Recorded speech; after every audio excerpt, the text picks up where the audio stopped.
the two sides of his personality. Yeah. Did you mention There was this very spiritual, religious, but he drove a sports car, wore expensive clothing, had the most elaborate, stereos and stuff like that. And so it was a good life. I mean, like the good things in life. Right.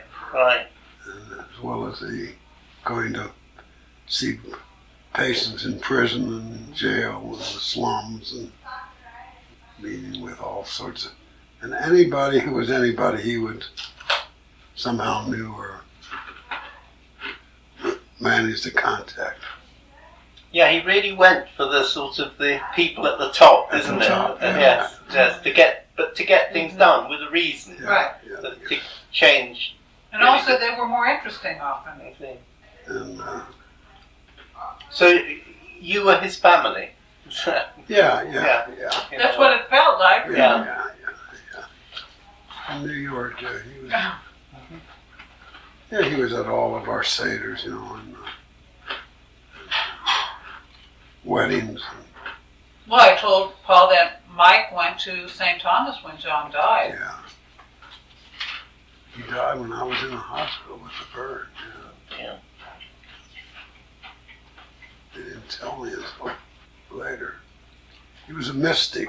Do you know what I just found out from Paul? Do you know where John went to undergraduate college? What? Do you know where? No. Stanford. I didn't know he went to Stanford. And he never told me, Dad, and I went to Stanford. Oh, yeah. I see. Strange, Isn't that strange? Yeah. When did you go to Stanford, Mary? 59. Yeah, John died in 65. Right. He could have told me. Yeah. He wanted me to go to St. John's, remember? Yeah. Did he know ballet people, Dad? People in... I don't know. It was dance therapy. Someone called Marion Chase. Oh, yeah. I say he I didn't know we didn't know half his life. We just knew John when he came to Larchmont, and I see him at the hospital. And he just came and went from the hospital whenever he liked, or... Well, I mean, he had an office. He had an office, and he had an appointment. He had a salary. Right. But I guess he had gave some of his own seminars, or they gathered around. I said he developed a following. And then he would, every paper that I wrote, I'd give to John, and he'd turn it into English, Right, okay.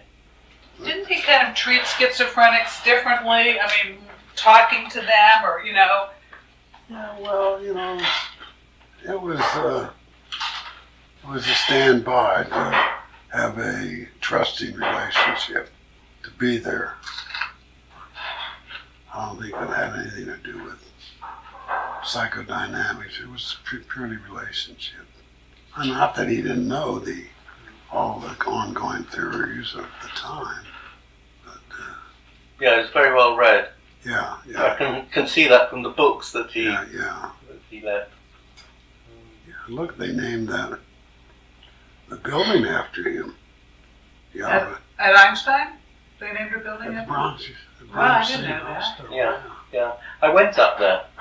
Yeah, is it still there? Yeah, I went up there because they have his books are still. His books are there. Oh, they are. I didn't know that. There are a few hundred books, and of course some of them I've got dedications and so on, and a lot of psychiatry, of course, a lot of literature, poetry. Yeah.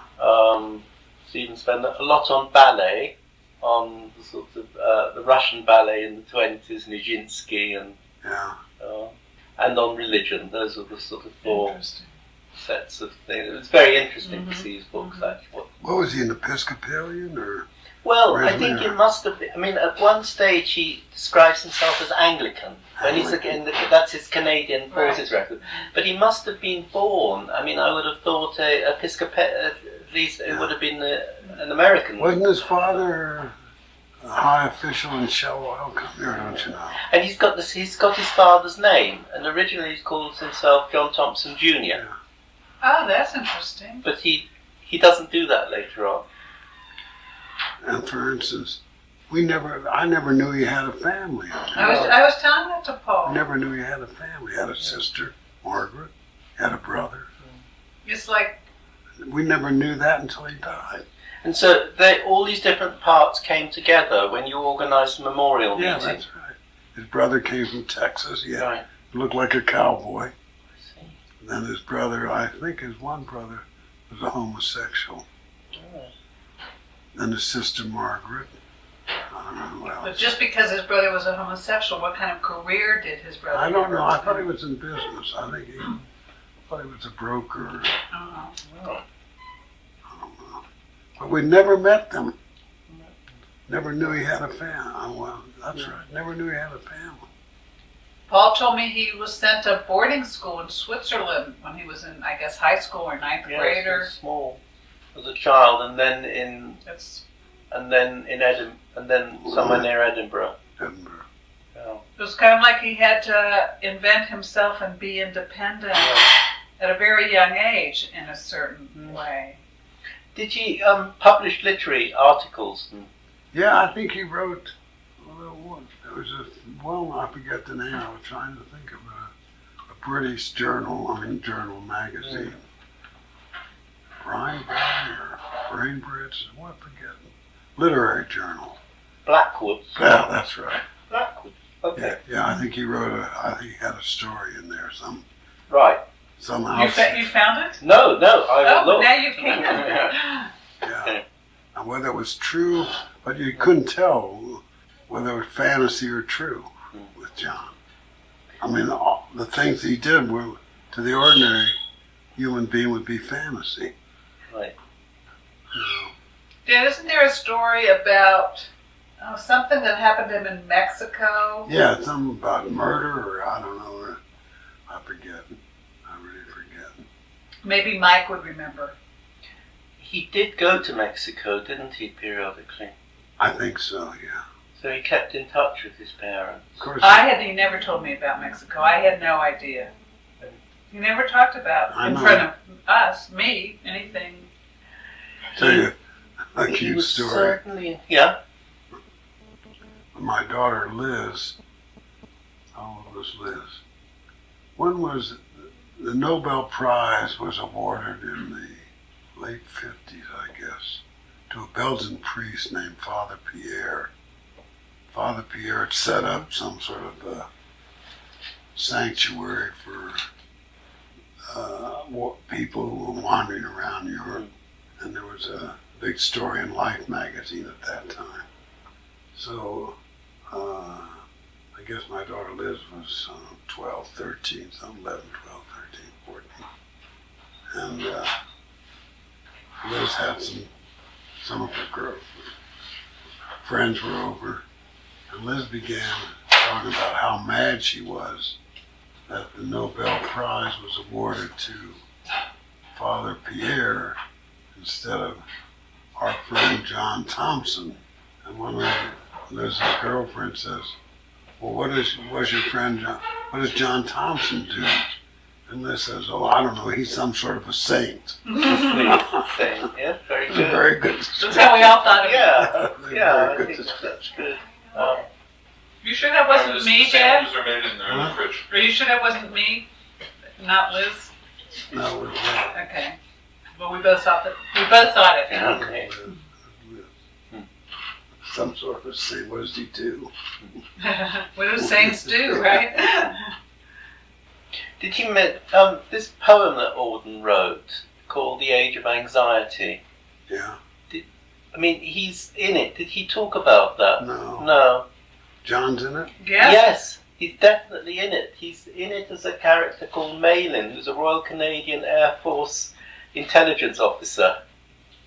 I didn't know There are only 4 people, and he's a quarter of that poem. The poem won the Pulitzer Prize in 1947, and then Leonard Bernstein wrote his second symphony based on that poem. Do you think John knew Leonard Bernstein? I don't think so. Never heard him. I really don't know. Never heard him mention it. I know. See, I never knew whether he went to a symphony. I mean, I knew he knew music and loved music, and I told you we were at his house once, and he had this fabulous collection of records and the latest in phonographs at that time. But see, we knew nothing about his personal social life, his personal life. And you this was in Riverdale that you visited him, or? No, this is when we lived in Larchmont, he lived in Manhattan. In Manhattan.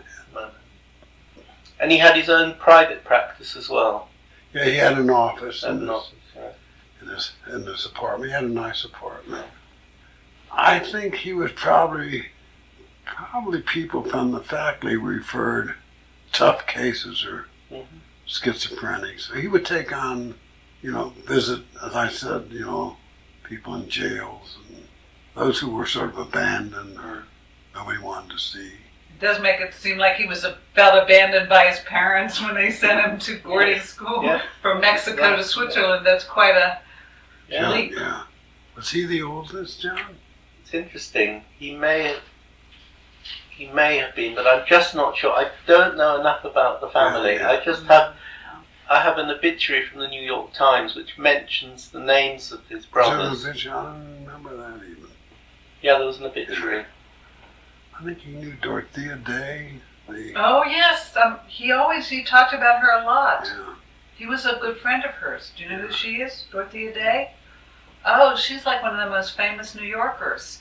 She was Catholic and she founded, what was it called?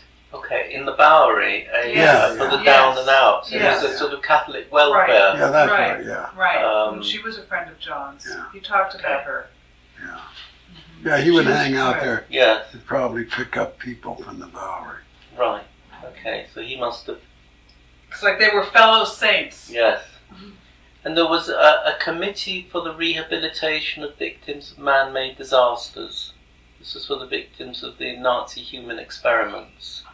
I didn't know about that. You didn't know that? No, to get compensation and care and to rehabilitate them. I didn't know that. I don't know. Was he involved in that? Yes, he set it up. He set it up? Yeah. But say that again, what it's called? It's the Committee for the Rehabilitation of Victims of Man-Made Disasters. Man-made disasters? Yes. But it was for the human human experiments. They could use him today, huh? Yeah. Well, it's very significant because I think he felt that it's not just a question of bringing the perpetrators to justice. You have to do. People have got living scars and all sorts of medical problems and so on, and their lives are something has to be done for them. Now, what are you planning to do? Write a book on it? I'd like to write a book, yes, because the material's growing nicely. Mm-hmm. But I think because I know so little about his early life, I'll have to start in the middle, and perhaps start with the impact of the Holocaust. Yeah. And finding out about well, I think it was before the Holocaust. Right. Because this was when he became interested in the Jewish problem Jewish problem. That's true. It's a long. Yeah, this was when we were in Boston.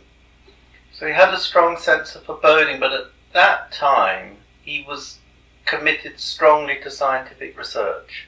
Yeah, he was at the Harvard Fatigue Lab. Right.